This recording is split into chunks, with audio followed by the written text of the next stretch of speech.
যেই দল এখন বাংলাদেশে বলে যদি নির্বাচনের ডেট দেন না দিলে আমরাই ডেট ডিক্লেয়ার করে আসবো, তাহলে আমি ওই দল এবং ওই দলের লোকদেরকে সামনে রেখে, এই বিজ্ঞ আইনজীবীদের সামনে রেখে দেশবাসীর কাছে প্রশ্ন করতে চাই, এই দল তো নির্বাচনের ডেট ঘোষণা হলে নির্বাচনের দিন বিকেল 5টা পর্যন্ত অপেক্ষা করা ছাড়াই সকাল 10টার মধ্যেই তারা তাদের রেজাল্ট ঘোষণা করে দেবে।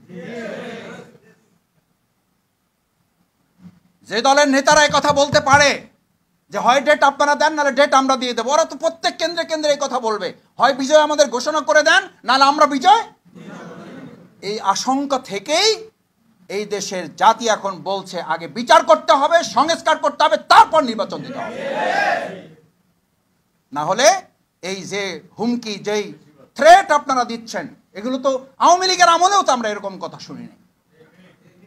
আওয়ামী লীগের ফ্যাসিস্টরাও এরকম কথা বলে নাই।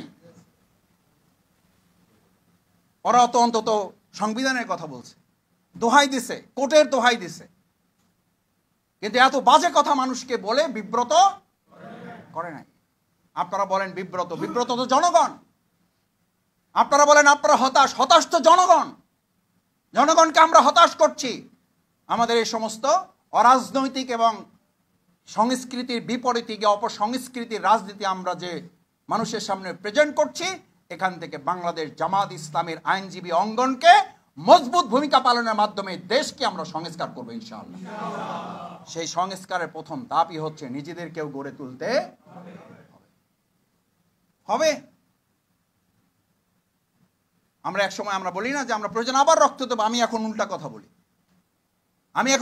বলি, হ্যাঁ আল্লাহর দিনের জন্য যদি প্রয়োজন হয় আমরা রক্ত দেব, কিন্তু একটা দেশের রাজনৈতিক অবস্থা পরিবর্তনের জন্য, স্বৈরাচার পরিবর্তন করার জন্য, ফ্যাসিস্ট মোকাবেলা করার জন্য আর রক্ত দেব না। প্রয়োজনে এদেরকে মাথা উঁচু করে দাঁড়াবাড়ি আর কোনো সুযোগ আমরা দেব না।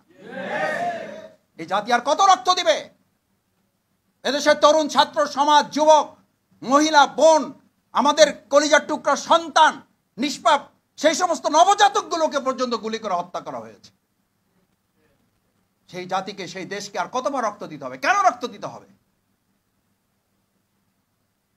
আর যারা রক্ত দেব বলে, তারা অন্যের ঘাড়ে বন্দুক রাখে, নিজেরা আরাম আয়েশে এসি দেশ বিদেশের মধ্যে অবস্থান করে সুযোগ বুঝে জনগণের সুবিধা অর্জন করা ছাড়া তাদের কোনো লক্ষ্য নির্ধারণ করা থাকে না। ভাইয়েরা, এই জন্য আজকের ওয়ার্কশপ আমরা বলছি, এই ওয়ার্কশপের মূল লক্ষ্য হচ্ছে আমরা দেশ পরিবর্তন করতে চাই, জাতি পরিবর্তন করতে চাই, কিন্তু তার আগে আমরা আমাদের পরিবর্তন। বাংলাদেশ জামাত ইসলামী এটার প্রতি কনসেন্ট্রেট করছে। আপনি আপনাকে পরিবর্তন না করলে আপনি দেশ এবং জাতির কি পরিবর্তন করবেন? আপনাকে পরিবর্তন করতে হবেই।